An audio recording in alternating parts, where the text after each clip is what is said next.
Heather tribe. Presence. The cutting of huge. Yellowfin. Tuna. Watch comments. Like, subscribe, share. Heather tribe. Slicing of fish. Slicing fish is a crucial skill for preparing delicious and aesthetically pleasing dishes. Here's a guide to different fish slicing techniques. Isa, filleting. Purpose, removing the fillets, or boneless meat, from the fish. Method, skin on. Cut along the fish's belly, then along the backbone, separating the fillet from the bones. Skin off. After skin on filleting, carefully slice the skin of the fillet. Examples: salmon, trout, cod, snapper. Dalawa, sashimi. Purpose, thinly sliced raw fish for sushi and sashimi dishes. Method, precision, use a sharp knife to make thin, even slices, often with a slight angle for a decorative effect. Types, different fish are used for sashimi, each with its own slicing technique. For example, tuna is typically sliced into thick, rectangular pieces, while mackerel is sliced thinly and diagonally. Examples: tuna, salmon, yellowtail, mackerel, sea bass. Tatlo, steaks. Purpose, cutting fish into thick, cross-sectional slices for grilling, pan frying, or baking. Method, thickness: steaks are typically 1 hanggang 2 inches thick. Shape, they can be round, rectangular, or shaped to suit the specific cooking method. Examples: swordfish, tuna, salmon, halibut. 4, cubang. Purpose, cutting fish into small, uniform cubes for dishes like ceviche or fish soup. Method, size, cubes are typically 1/2 inch to 1 inch in size. Precision, use a sharp knife to cut precise, even cubes. Examples: salmon, cod, snapper, mahi-mahi. 5, strips. Purpose, cutting fish into long, thin strips for stir fries, sushi rolls, or salads. Method, length, strips are typically 1 hanggang 2 inches long. Thickness, they can be thin or thicker depending on the dish. Examples: tuna, salmon, cod, tilapia. Tips for slicing fish. Sharp knife.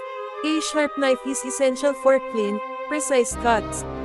Cutting board, use a cutting board that is sturdy and non-slip. Angle, cut at a slight angle to create a more attractive presentation. Bone removal, carefully remove any bones before slicing. Practice makes perfect. There are specific types of knives recommended for each slicing technique, depending on the desired outcome and the type of fish being sliced. Filleting.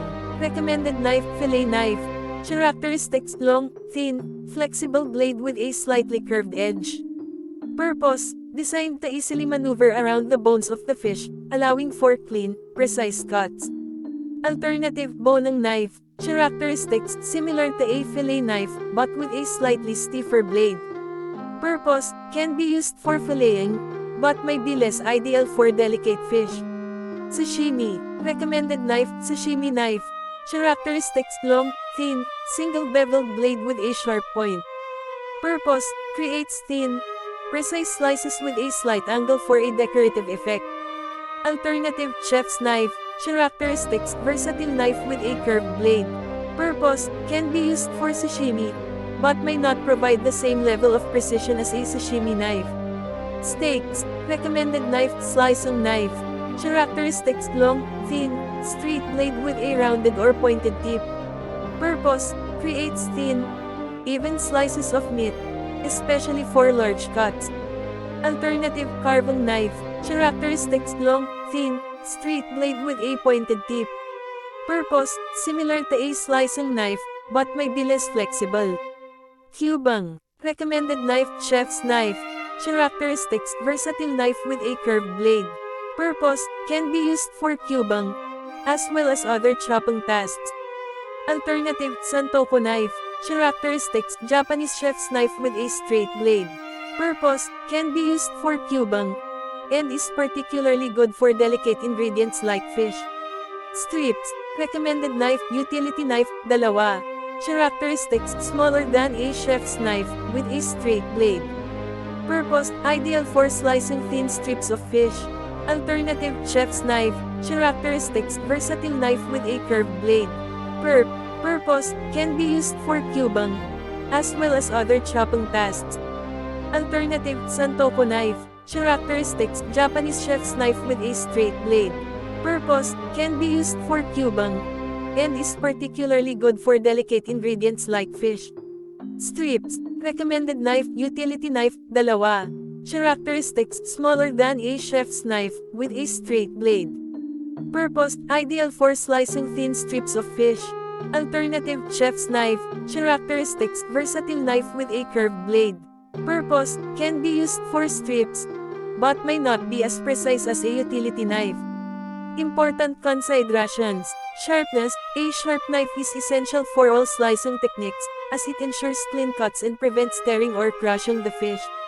Blade length, the length of the blade should be appropriate for the size of the fish and the daisy red cut. Blade flexibility, a flexible blade is helpful for filleting and sashimi, while a stiffer blade may be better for steaks and cubing. Personal preference, ultimately, the best knife for you will depend on your personal preferences and the types of fish you typically prepare.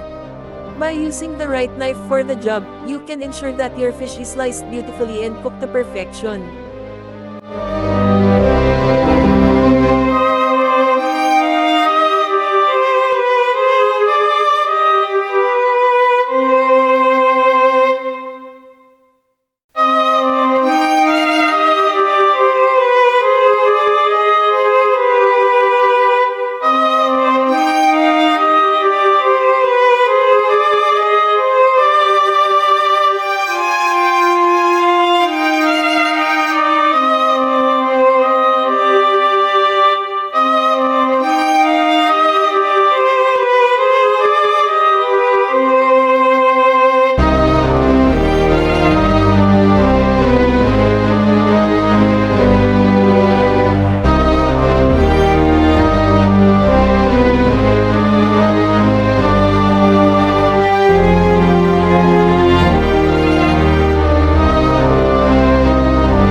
Thanks for watching.